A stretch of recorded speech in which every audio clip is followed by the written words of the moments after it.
Just a quick run around the grounds here. So revenue was up for the year 8.7%. Net operating receipts, which is really our free cash for equity, was up 13.5%. So that was very pleasing. Passengers, as you can see here, we're over 43 million passengers per year these days. So that's pleasing. Within that, we had domestic growth of about 1.6%, and we had international, which is really the powerhouse from an economic perspective for us, up over 7%, which was a really strong story for the year. So EBITDA was up over 8%. We distributed 34.5 cents per security, which was up 11.3% on the prior year. And just an interesting final piece on that slide, the actual movements in Sydney Airport were only up quite modestly during the year because we continue to see bigger aircraft, better load factors and so forth. So some of those themes we would have been talking to you about over the last couple of years, just really solid trend there. Just a quick run through in terms of our various component parts. Aeronautical services, so the traffic, the passengers, the parking of aircraft, etc., up 8.6% year on year. Security was about up 4.6%. That's a pass-through. Beyond that, aeronautical was up 9.2% within that number. The main engine room of that really is the international story. So we had charges increases from 1 July, but also that 7% growth from a range of markets. So that was really driving the result there. So really pleasing year again. In terms of retail, when we spoke to you at the half year, we had a range of new initiatives coming through at the international terminal, also the domestic terminal. They continued to kick goals into the second half of the year. So at half year, we came and reported to you about 14% half on half growth. We're now seeing at the very end of the year 12.7% growth, which is very strong. A range of initiatives coming through and providing annualising benefits there. So luxury precinct at T1 International, a bigger and better food and beverage offering at T1 International has made a real difference there, amongst other initiatives. Property, hotels and car rental, pretty solid year there. It's always pretty predictable and solid from that business line. We had almost 200 rent reviews and releases during the year. We had some new tenancies. We had new office space being taken up. We also had hotels for the first time this year. So we had 2 hotels that we own in the domestic precinct at Sydney Airport, namely the Ibis Budget Hotel, which we acquired in July, and also Mantra, which is operating for us, a hotel next door. So they contributed about $8 million of revenue in the second half, 5.5 months or thereabouts of trading, about $4.5 million of cost. Nice little buttress there on top of the other traditional activities we run in that property line item. So hotels is an interesting, it's not the main game for us, but it's certainly an interesting growth avenue in a curfew airport. So we've got really good demand from a range of customer bases. So that's quite exciting there.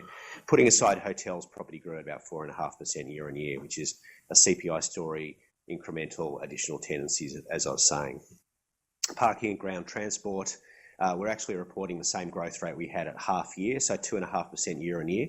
It's a bit of a mixed story in terms of parking and ground transport. We're seeing really strong performance in terms of the pre-book online story and also premium spaces near terminal and rideshare as well in the domestic precinct. We're seeing probably a bit of weakness though in terms of drive up.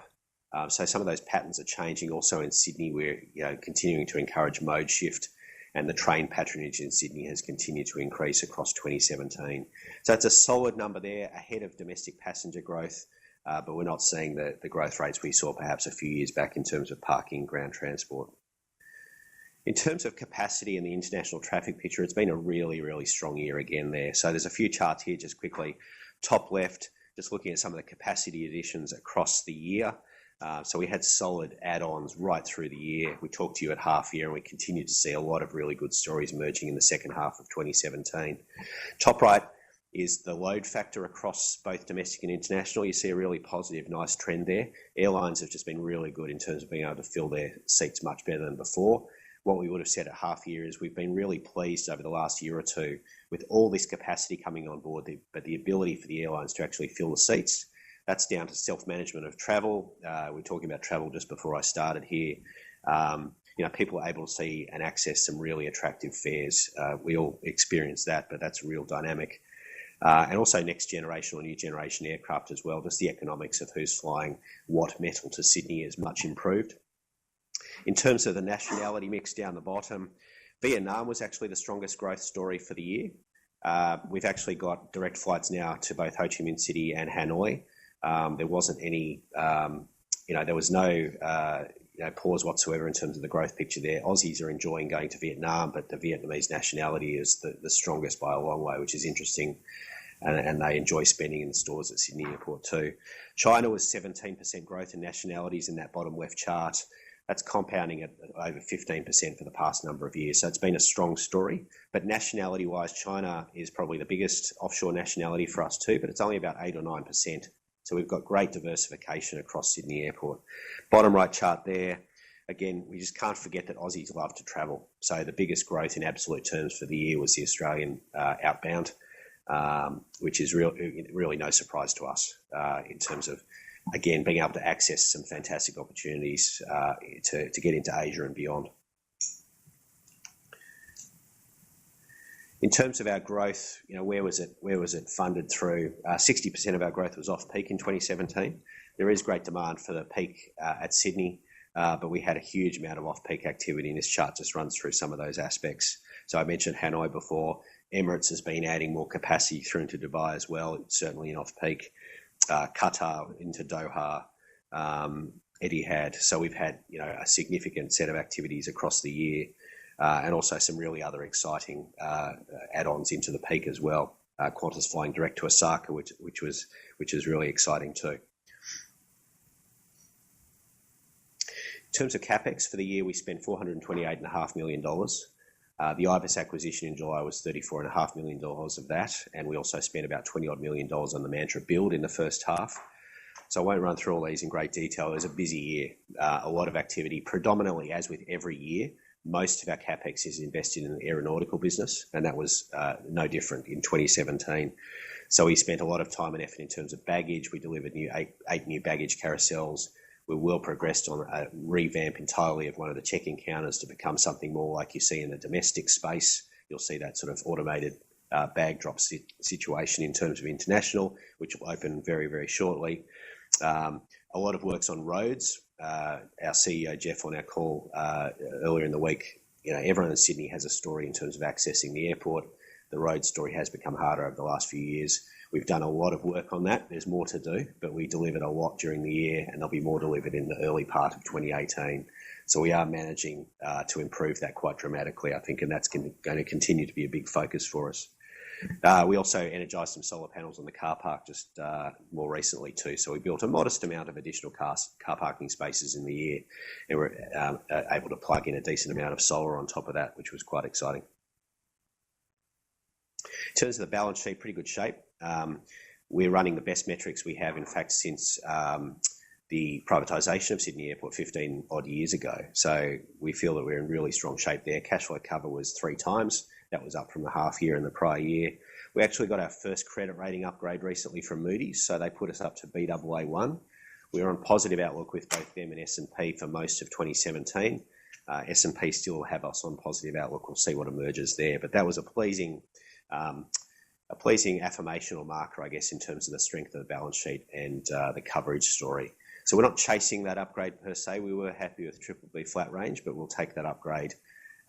It gives us equal access to the markets we want to hit for our funding solutions, but it is a good affirmation, as I mentioned.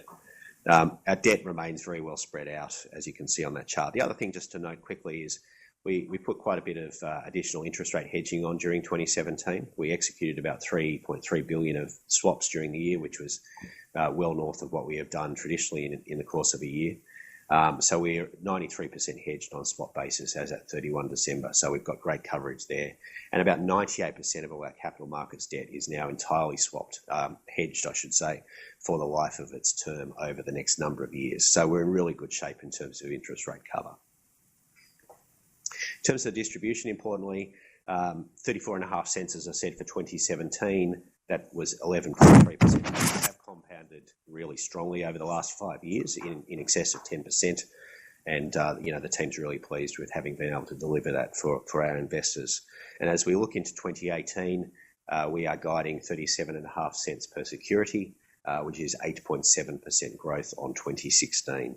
and that will be fully covered by net operating receipts, which is our process or our approach over the last number of years. Just finally, I wanted to talk a little bit more colour as well beyond the numbers. One amongst many other slides we highlighted at our call on Wednesday was just talking about the biometrics, and it got a bit of media coverage in the last few days. It's a really exciting opportunity. Just backing up for a second, we've got a new CEO on board, Jeff Colbert, who was previously at GE for 15 odd years. He's quite immersed in the technology side, but he's very focused on the use of technology. Is it improving productivity? Is it driving cost savings? Or is it improving the customer experience?